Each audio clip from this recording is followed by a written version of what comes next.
Coming up on District Wire News, big cuts. Everyone's talking about the president's new budget.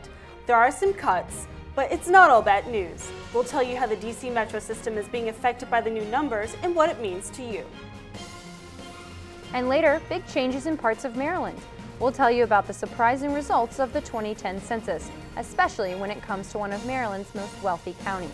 District Wire News starts now.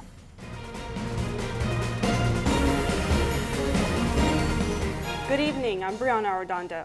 And I'm Annie Stevens. President Obama's budget saves the district from major federal cuts, but Republicans are threatening to cut the spending in some areas. Victoria Vrinkevichute has more. The Obama administration's budget proposal includes $150 million for DC's Metro. But Republicans want to cut the same amount. Their proposal would mean a $72 million hole in Metro's budget. Metro says that its stake are upgrades for a system that still hasn't dealt with problems from 2009's Redline accident. Metro has been on the red for quite some time. In a hope to balance their budget, last year they raised the prices. Today, the Metro is thinking of closing weekend night service. If the hours were cut, Metro says it would have a month and a half to do needed construction. For one student, the news could mean less parties and more cash for a cab. I go downtown a lot on the weekends to meet other friends. So unless somebody gives me a car ride back, I probably wouldn't be able to go. Some say the closed Metro doors wouldn't affect them personally, but it's not a way to save money. Sometimes I see like a 6-train car, like full of people, but they can run like 8 cars instead.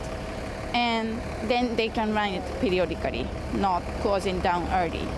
Others say the Metro administration should take a closer look into the resources they already have.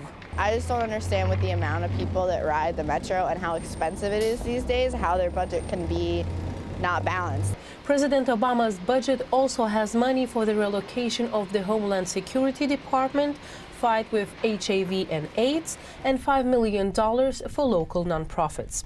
For District Wire News, I'm Victoria Rinkevichute. Washington, D.C. has more than 23,000 job openings available, according to the Center of Regional Analysis at George Mason University. These opportunities are helping keep unemployment low relative to the rest of the country. The types of job openings around the D.C., Maryland, and Virginia area include hospitality, defense, and technology positions. Experts say the economy will remain stable for the rest of the year. President Obama is releasing his budget plan for 2012, drawing protests from both sides of the aisle. CNN's Samantha Hayes reports.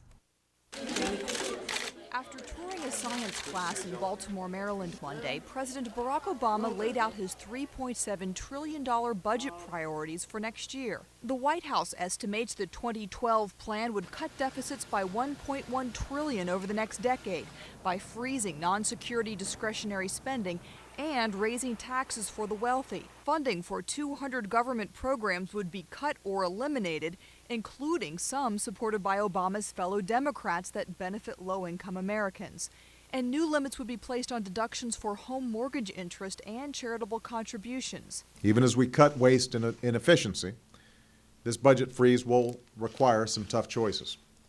It will mean cutting things that I care deeply about. Another politically tricky area, defense spending.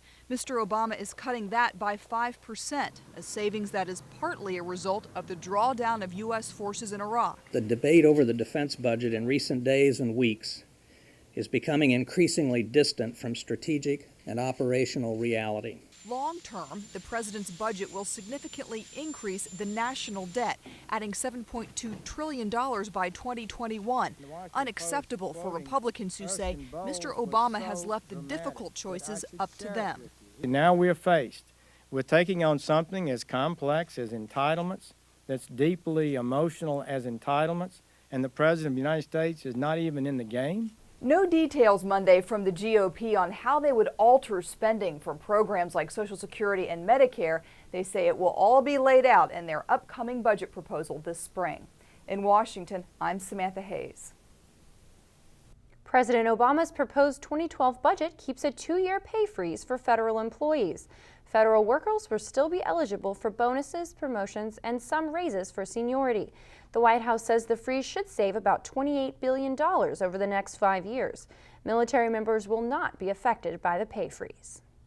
More and more people are moving into Washington's suburbs. The latest census shows amazing growth in areas of Maryland and Virginia. It suggests that the face of a major Maryland county is changing. Kate Musselwhite has more. The population in Montgomery County is growing. The census shows that white people are moving out of the county and minorities, especially Latinos, are moving in.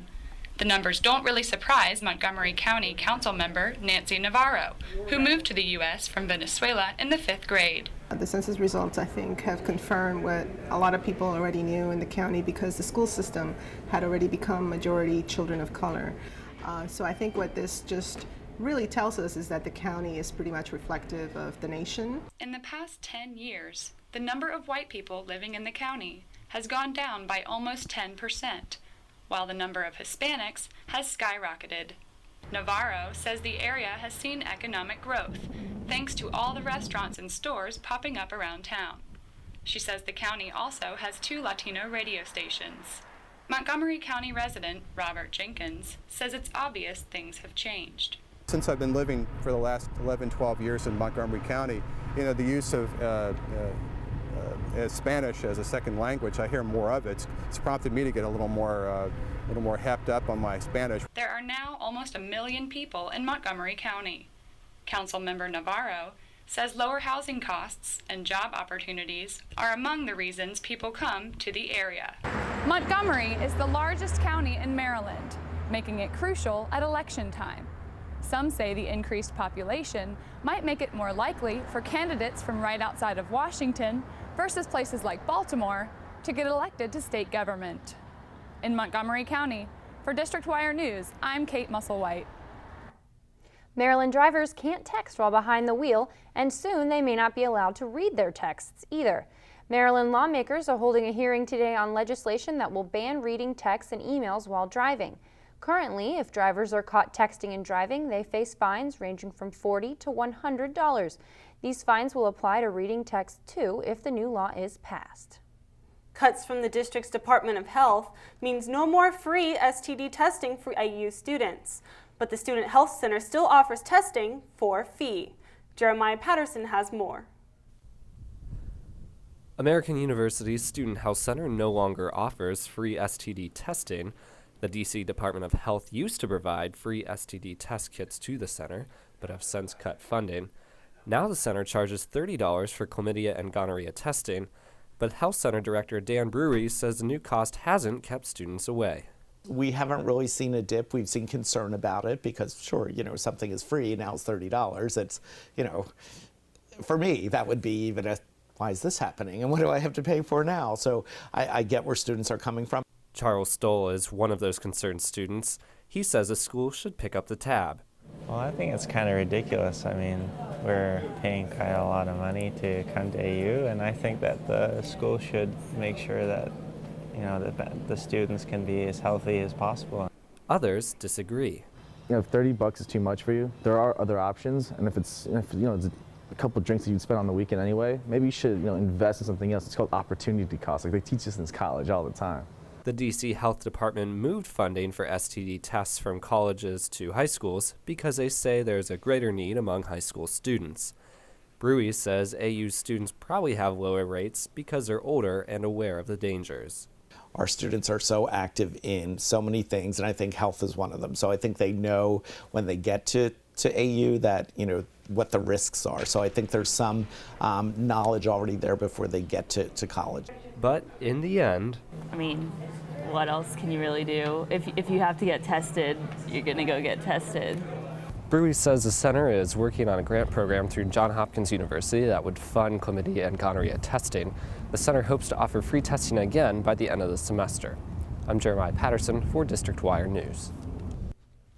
New Mexico Avenue will soon be home to several new offices, restaurants, and stores.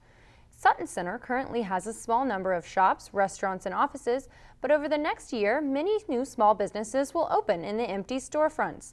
AU officials say a soup and salad shop, a gourmet Italian restaurant, and a space for yoga are all possibilities. Local residents and visitors of the center are excited for the new stores to open. I think it's terrific. I think these shops help create a better neighborhood. A lot of people here want to walk to conveniences and amenities like grocery stores and wonderful little restaurants and convenience stores like, card shops and dry cleaners. The small plaza has had many vacant spaces since June 2009 and hopes to open the new stores as early as April. The new Janney School parking plan is creating a lot of problems, both with city officials and the community. The parking was already bad in the area, and residents had hoped Janney School would find a solution. Mimi Brown has the details. The Janney Elementary School renovation is underway. The plan is to build underground parking spots in an effort to save space. Some neighbors say they are not happy with the project and say there's a lack of major communication. They have not been sharing information as to just what's going on. One individual has 2 lawsuits that he's taking on himself to make sure we get information about this. And there are other problems. The lack in funding from the district could also impact the project. The original plan was to have 65 underground spots, but as the $3.8 million price tag began to rise, city officials now describe plans for only 42 spots. Some say they still support the project and welcome the changes. I live across the street from Janney Elementary. Most people would say that's a problem, but I think my husband and I are the only ones on this block that have kids who go to the school.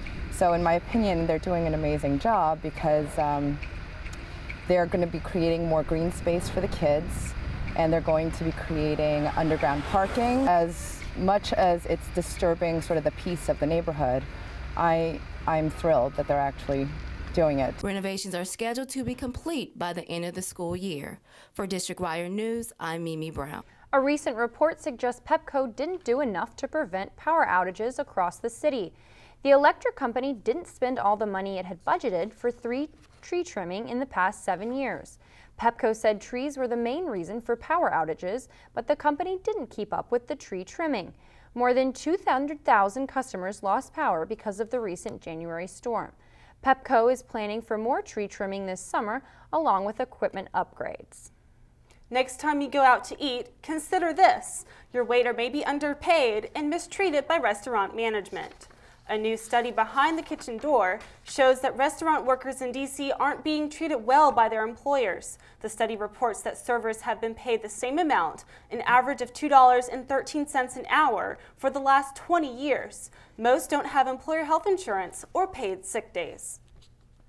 Whole Foods may move in near Nationals Park, but first, it wants $8 million in tax cuts from the city.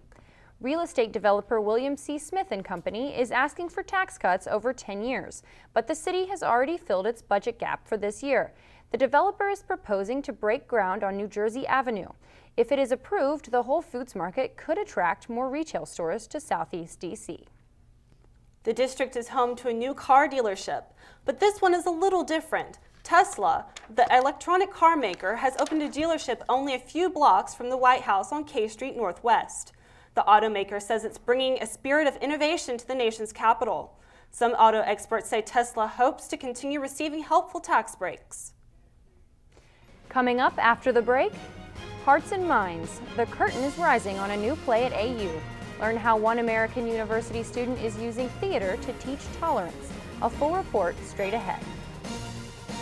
And then, protests in Iran. The Islamic Republic is experiencing its largest protest in the last year. Some experts say Egypt is inspiring these protests. What does this all mean for peace in the Middle East? We've got the story. Stay with us.